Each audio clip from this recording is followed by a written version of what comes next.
Assalamualaikum warahmatullahi wabarakatuh. Perkenalkan, saya Jui Cinta Pramita Devi Paputungan dengan NIM 0810142527 dari kelompok 7 kelas C semester 2, jurusan Kesehatan Masyarakat Fakultas Olahraga dan Kesehatan Universitas Negeri Gorontalo. Pada kesempatan kali ini, saya akan membuat video untuk memenuhi tugas UAS mata kuliah Kewarganegaraan yang diampuh oleh Bapak Saleh Al-Hamid, SIP, MA.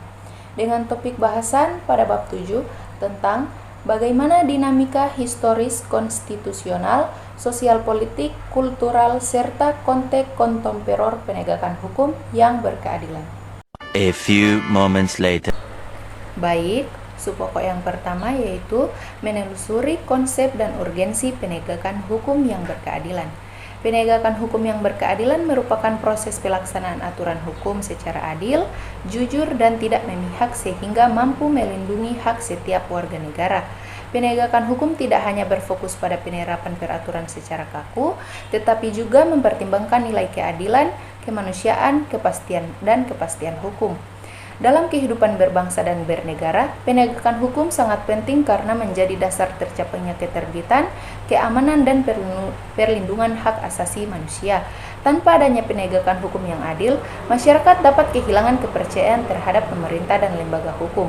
Oleh sebab itu, penegakan hukum yang berkeadilan menjadi salah satu syarat utama dalam mewujudkan negara demokratis yang menghormati hak dan kewajiban setiap warga negara.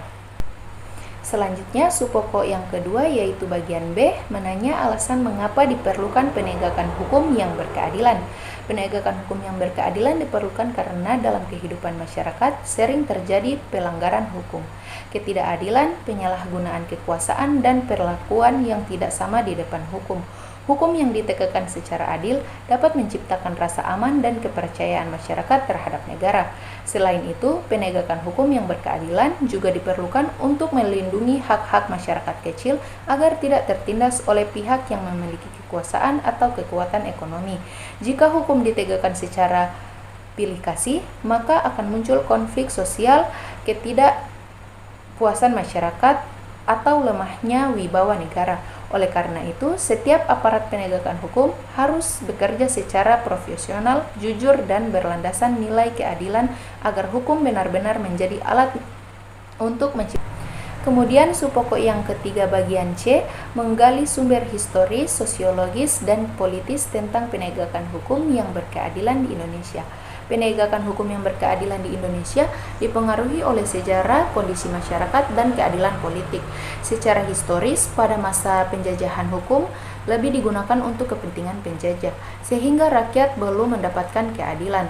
Setelah Indonesia merdeka, sistem hukum mulai disesuaikan dengan penilaian Pancasila dan Undang-Undang Dasar 1945 yang menekankan keadilan sosial bagi seluruh rakyat. Dari sisi sosiologis, keberagaman budaya, adat istiadat, tingkat pendidikan, dan kondisi ekonomi masyarakat mempengaruhi pelaksanaan hukum dalam kehidupan sehari-hari. Sementara itu, dari sisi politis, penegakan hukum sering berkaitan dengan kekuasaan dan kebijakan pemerintah, sehingga diperlukan aparat hukum yang jujur, adil, dan tidak memihak agar hukum benar-benar. Baik, itulah penjelasan dari saya mengenai bab 7, bagaimana dinamika historis, konstitusional, sosial politik, kultural, serta konteks kontemporer penegakan hukum yang berkeadilan pada subpokok bahasan A, B, dan C. Semoga video ini bisa bermanfaat bagi kita semua. Saya akhiri. Wassalamualaikum warahmatullahi wabarakatuh.